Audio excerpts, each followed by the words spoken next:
Thanks for joining me on another segment of Around the Table with Tabling. Today I'm featuring members of the rodeo team, Fallon Dyer and Jess Pope. Thanks for joining me, guys.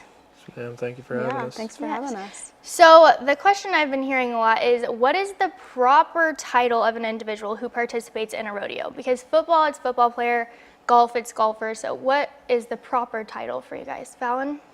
I would say that around campus, it's just rodeo athlete. I mean, to the world, I guess, it's probably just the typical cowboy, cowgirl term. Have you seen that too, Jesse? Yeah, there's cowboys and there's rodeo athletes, how I look at it. We have some kids on our team that have never grown up even in the country. We're from town, but they're typically rough stock riders. So they ride bulls or bucking horses generally. But it's like those are rodeo athletes to me. Cowboy is somebody that, that rodeos, but they also run cows and stuff like that. But Okay. So, Fallon, you're from Ottawa, Kansas, and Jess, you're from Waverly. Those are only 30 miles away. So, do you guys have history of knowing each other before here at Valley? Jess? Yeah. So we've known each other for a really long time since we was just little bitty kids. We've been pretty good friends for quite a while. I think it was my sophomore year of high school, because we high school rodeo together. I took her to our cowboy prom. Aww. Yep. Let's see. And Fallon, you've known him. Have you guys participated around? I'm sure the rodeos, did they correlate together in high school, or were they separate teams? How did that work? Yes, we competed in an association called Kansas High School Rodeo Association, all over locations in Kansas, and he's a year younger than me, so I've been here a year longer than him, but we've grown up even through the junior high ranks as well as the high school ranks competing in rodeo. Wow, you guys go way back. Yeah, for sure. So why did you guys choose to come to Valley, Fallon? When I was looking at other schools that I was interested in, they didn't compare to the facilities that we have here. They're probably better than, honestly, any other rodeo teams in the nation, I would say, and I'm sure a lot of people would agree. And we're very competitive. I mean, we win our region year after year and bring very stout competition to the college national finals rodeo. And Jess, what about you? Well, this is kind of a bucking horse riding school. Coach used to ride bucking horses. In the past, it's kind of proven he puts it out. We had Tim O'Connell. He's won the world the last 3 years in the bareback riding. He went to school here. Tanner Oz went to school here. Kyle Brennicky. There's just tons of names out there that are really, really good bareback riders. So that was kind of the main reason for coming here. It's kind of close to home, and I just like the facility and all the people here. I had a lot of friends that had already gone here. Mm-hmm. So previously you told me it's been proven that Coach Mason's the best coach there is when it comes to the bareback riding. Why do you think that's proven, or can you explain? The guy knows how to ride bucking horses. Mm-hmm. Like I said, Tim's won the world the last 3 years. Tim didn't start riding bucking horses till his senior year of high school. He went to a community college in Iowa Central just to kind of learn the fundamentals and everything, and then came here, and when he came here, it started happening. He's just I don't know what it is about him, but the way he teaches you how to ride bucking horses it's just unreal. It's good. Speaking of the event, can you kind of explain what bareback riding is, Jess? So bareback riding, you just have a rig, and it's pretty much I know a lot of people, if you go to a rodeo, when the announcer's talking about it, it's like a suitcase handle pretty much. It's a rawhide handle. We'll take steel epoxy and put underneath the handle, so that way when you run your hand in your rigging, once you crack your hand around, it cannot come out. It's in there. So that's the bareback riding. You have to mark him out and everything. The saddle bronc riding, it's a lot different. That's the other bucking horse riding event, because you're in an actual saddle and you're lifting on a rein instead of having your hand wedged into something. Okay, I've watched videos recently. You just posted something. How do you not get hurt? I feel like your whole body hits against it. It looks like. Are you sore? I imagine every time you do it. Yes, ma'am. So bareback riding, it's obviously the most physically demanding event. It takes a lot of training and everything, so it takes a huge toll on your body. There's tactics and form to it to keep you from getting hurt. And Fallon, you are a goat tire and you're a breakaway roper. Can you explain those two? In the breakaway roping, it's basically just a condensed version of the men's event, the calf roping. So we back into a corner known as the box, and the calf is in the chute.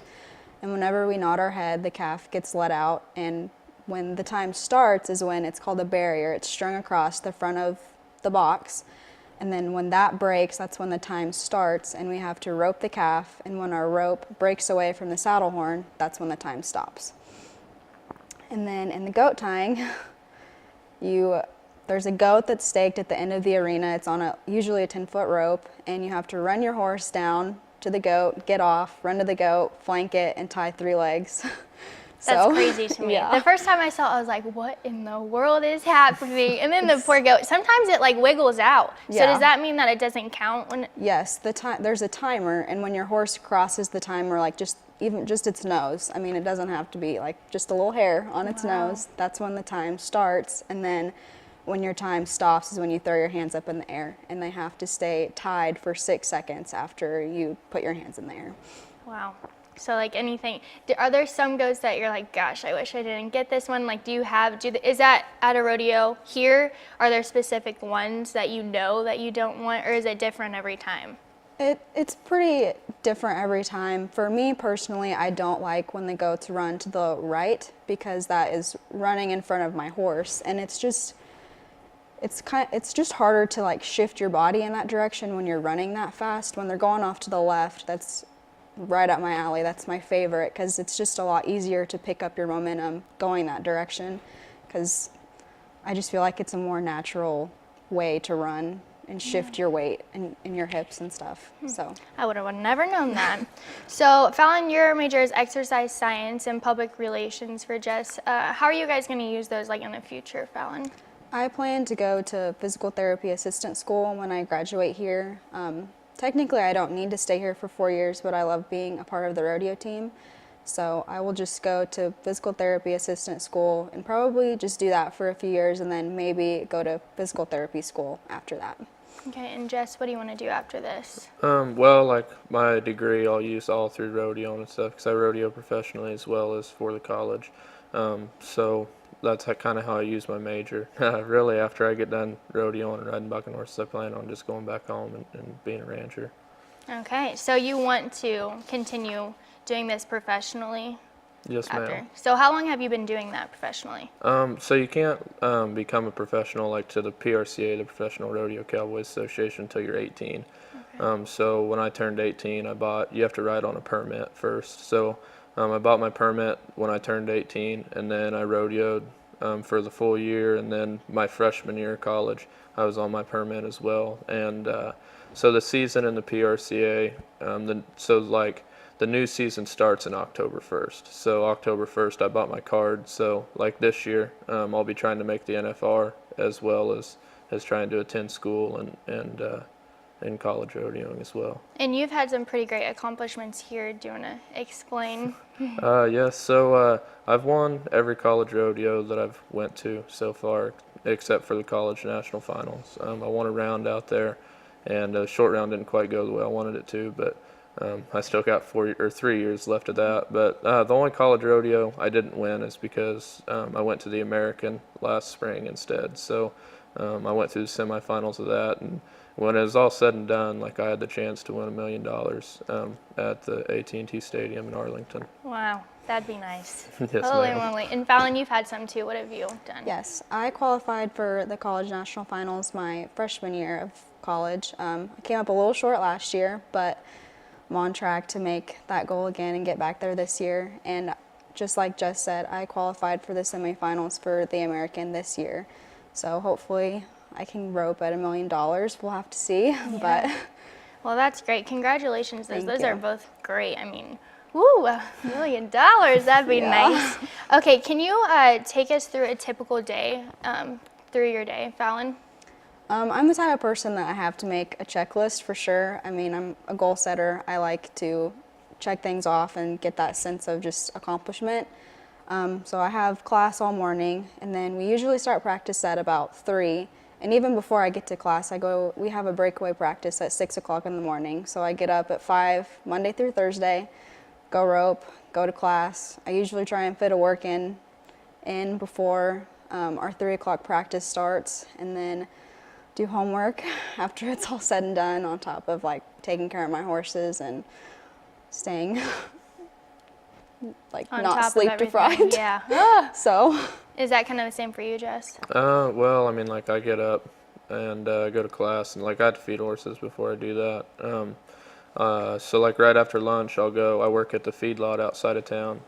So I'll go out there every day after lunch and go there. It depends on how long I'll be there, just by how much we have to doctor and stuff, and then come back.